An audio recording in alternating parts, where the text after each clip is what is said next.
Hello, everyone. Hello. You're welcome again to the part B of how Minister Sharon was delivered from spirit husband. Yes, she has been telling her story of how she was delivered and to debunk the myth out there that there is nothing like spirit husband. Yes, there is. And somebody, a minister that went through that, is now here sharing her testimony, sharing her experience life on how this thing operates. Today, she's going to continue from where we stopped the last video on narcissistic family, how this spirit thrives in narcissistic family. Yes. So the spirit spouse cannot operate without dysfunctional family systems. Dysfunctional family systems. Yes. Oh. It needs some form of dysfunctional family system. Oh. Yes. So in my own situation, the dysfunctional family system that it was brewing in is a narcissistic family system of origin. And when you are in a narcissistic system of origin, it's a system that is rooted in the dance between Ahab and Jezebel. So a spirit that allows itself to be abused and a spirit that is abused and an abuser. Excuse me? That is a narcissistic family system. A spirit has allowed itself to be abused. Okay. Yes. And the spirit of the abuser. That's the dance that creates an environment for the spirit spouse to be able to continue ancestrally. You know, this is getting very, very deep. I mean, very, very deep. I want us to take a look at this. This is the book. What's the title? From Bondage to Freedom. From Bondage to Freedom. Everything is in here. As it is, we will not be able to actually break everything down minute by minute. But if you want the in-depth, I mean, if you want to go through the deliverance yourself, or you want somebody that is going through something like this to be delivered, please encourage them to get this book. It's on Amazon. It's on Amazon, and it's very affordable. It's very affordable.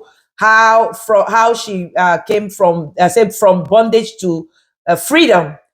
How I broke from a spirit spouse using 7 biblical key. Okay. All right, over to you. Continue. Yes. So now I find myself in my early adult years, and I'm here in the US, and I'm really struggling. Now I have incompletes in my classes. I'm trying to go to college. I'm struggling now. I'm just going to rush through the story. And I find somebody to get married to. And this is when I really began to experience now the actual sexual dreams. This person and we did everything, like in Cameroon, in Africa, you do the traditional wedding. So we did the traditional wedding. Everybody knew we were going to get married and everything. And then all of a sudden we split. So we don't know why we split. We just found out that of course, there was an issue, but we just split. And you can imagine the shame around that, where you have done everything traditional, your parents have given everything, and then bam. So from that moment is when I started to have those sexual dreams. And when I started having those real sexual encounter dreams. Okay, I'm going to interject right here. So you mean when you were a child, like from the age of 5, yes, you were 5, 6, 7, 8, and all of that, you were experiencing some sensation, some feeling around you, yes, that you didn't understand that this was sexual, yes, but spiritually. Yes. Okay. Yes. Now, in your now adult age, yes, where after getting married, traditional marriage, after the traditional marriage, now you're now physical. Now, is it physical or spiritual? It was now like rape. Like someone is coming in and having their way with me. Wow. Yes.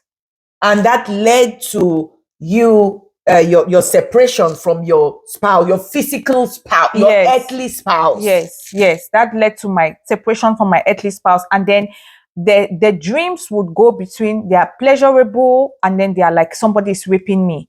Back and forth. So I also began to realize, like, oh, this is a kind of like a consummation of what I was feeling since I was maybe like 6 years old. And then I started to look into it a little bit. I would go now telling pastors, this is what I won't tell them what's wrong. I just knew I was bad, but I was so ashamed to speak my truth, to actually say what was the problem. Oh, So finally, I began to fast and pray. I'm going to pause you right here. So we are going to come back with the part B of the part 3 of this. Remember all that has been happening. Now she has been experiencing so many things, and she's now trying to look for help. Yes. She's now trying to look for help. So we're going to come with part 3 of this testimony, of this deliverance. Please invite your friend, invite your brothers, and share and subscribe this message, this video, so that people will be set free. Enough of the bondage that is going on. People are in bondage without even understanding why am I in bondage? What is going on? They don't Yes. understand. But when this truth is being exposed, then a lot of people will be delivered. Praise the Lord. So I'll see Amen. you in part 3.